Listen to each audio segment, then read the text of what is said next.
Saturday afternoon or early Saturday evening, we got a message on the TV saying about severe storm warning. I was in the computer room upstairs and at the other end of the house from where the tree hit.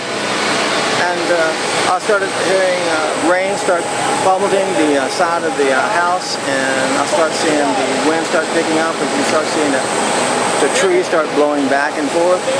And as you continue to look, out, things start getting a little more or less distinct. And then all of a sudden, it's just like what they're saying, a curtain was pulled in right in front of you. You couldn't see anything in front of you. And at that point, it was probably at its maximum sound noise level. I did hear something. It got really loud, and then it was like someone turned the volume down.